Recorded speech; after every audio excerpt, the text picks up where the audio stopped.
Hi everyone, we are White Team. We are going to show our research results of the impact of opioid control policies in the United States. According to the Centers for Disease Control and Prevention, the number of drug overdose deaths has quintupled since 1999, and the rise in opioid overdose deaths can be outlined in three distinct waves. The first wave in the 1990s with increased prescribing of opioids, the second wave in 2010 with heroin, and the third wave in 2013 with synthetic opioids like fentanyl. Opioids are a class of drugs that derive from or mimic natural substances that work in the brain to produce a variety of effects, including pain relief. Even with a doctor's supervision, using opioids can pose risks. A person's tolerance and dependency to prescription drugs can develop over time, necessitating greater and more frequent dosages, finally leading to addiction and the person's turning to illegal markets in order to maintain their addiction, and subsequently causing death in the worst case. In order to fight the opioid overdose epidemic, policymakers have made policy interventions to limit the overprescription of opioids. Therefore, we are interested in the following two questions. The first one is, what is the effect of opioid drug prescription regulations on the volume of opioids prescribed? The second one is, what is the effect of opioids drug prescription regulations on drug overdose deaths? In this analysis, we focused on policy changes in Florida, Texas, and Washington, D.C. First, let's have a look at policies in the three states. Florida's legislature became effective in 2010, and a series of changes related to drug prescription took place in the following years. Legislature strictly prohibited physician dispensing of drugs and penalized it by arrest, seizure of assets, and clinic closure. Texas regulations with regard to treating pain with controlled substances went into effect in January 2007. Washington regulated the prescribing requirements of opioids for pain treatment in January 2012, which included periodic patient reviews, milligram threshold, strict documentation guidelines, and consultation with pain management experts. I will continue with the data we used for our analysis. So as we've heard, we used two outcomes. First of all, we analyzed the prescription opioid drug shipments, and for that we used data by the Washington Post, which published a huge data set with data from 2006 until 2014. For our second outcome, the drug overdose death, we used data by the US Vital Statistic records, which covers the time period from 2003 until 2015. The problem there is unfortunately that due to privacy concerns, only data is published if more than 10 deaths per category, per county, per year are recorded. So for that reason, we unfortunately do not have data for counties with lower overdose deaths. Finally, we also need data on population, which we got by the US Census to make the counties with different sizes comparable. We merged all these data and aggregated it as our unit of observation is a given county per year. In our next step, I will take a look at our methodology. We use two approaches. First, the pre-post comparison. So we basically just look at the data of one state with the policy change and compare the trends before and after the policy implementation.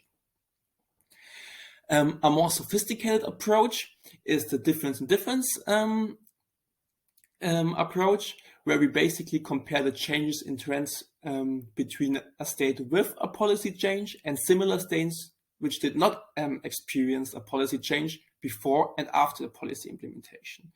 What is required, therefore, is to pick comparison states. And we picked 3 of them. And our approach was that we used those where the trend was already similar before the policy implementation, because then we could argue that without the policy implementation, it would have also still have been similar after the policy actually went into effect. Now we will continue with the results. Okay, thanks, Fabian. Then I will talk about the results analysis part of our study. I will discuss state by state in the order of Florida, Texas, and Washington. I will discuss the opioid shipment and overdose deaths for each state, and for each part, I will talk about the pre-post model and the diff model analysis results. Okay, let's start with the Florida opioid shipment. You can see from the left line, the pre-post model graph, the annual shipment amount increased year by year before the zero when policy became effective and started to decrease after that. However, there may be other reasons which cause this change, so we employ the diff model. For the control groups, they have the similar trend before that. However, because there is no such regulation in control groups, the control group opioid shipment amount still increased after the zero, but the Florida starts to decrease after that. So we may conclude that the regulation successfully restricted the opioid prescribed amount in Florida. And as for the overdose deaths, we use the similar method. We can see that the trend also decreased, increasing trend also decreased to negative after the policy became effective, and the control group kept increasing after that. So we may conclude that for the overdose deaths, the regulation also have a positive effect on preventing Florida people from the overdose deaths. And there is the Texas. As for Texas, we use month level data instead of the year level data because there is no enough previous data before the 2007 when the policy became effective. We can see that from the pre-post model, even though the opioid shipment amount did not decrease after that, the increasing trend became the gradient of the increasing trend became smaller after the policy became effective, and the control groups, there is no obvious change as the Texas. So we may conclude that even though the effect is not so as obvious as Florida, the regulation also have effect on restricting the opioid prescribed in the Texas.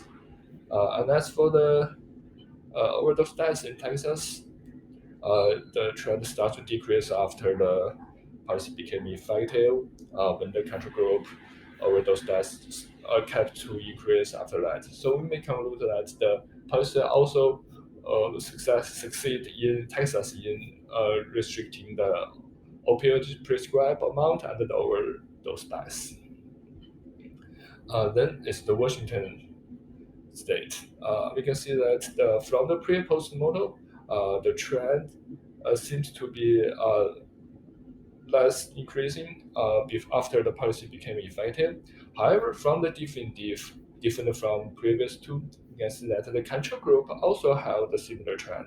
So there may be other reasons that restrict the opioid shipment amount.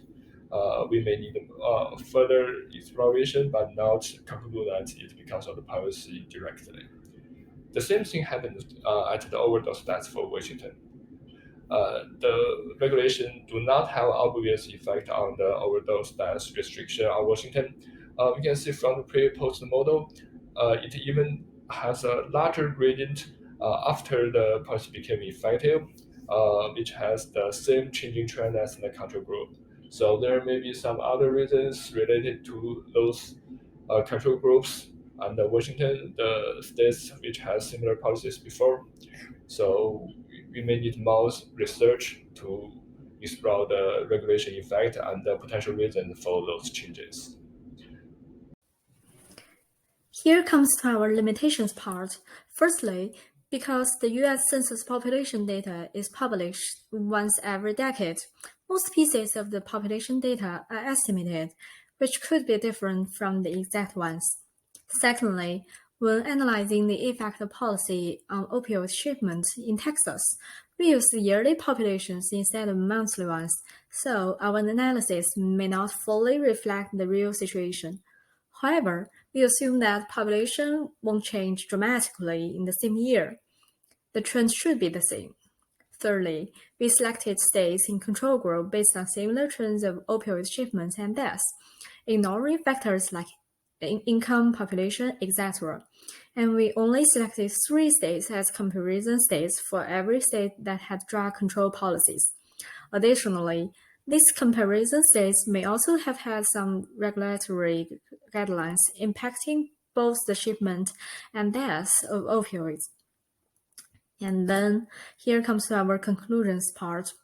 Based on the graphs before, Florida's drug policy was effective in both decreasing the prescription opioid shipment amount and the overdose deaths.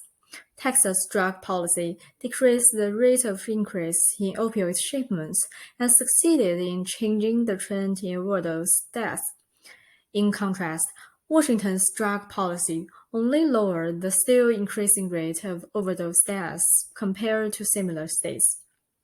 By comparing the policies in the three states, we can learn that Florida's strict policies combined with the penalties achieved the desired effect.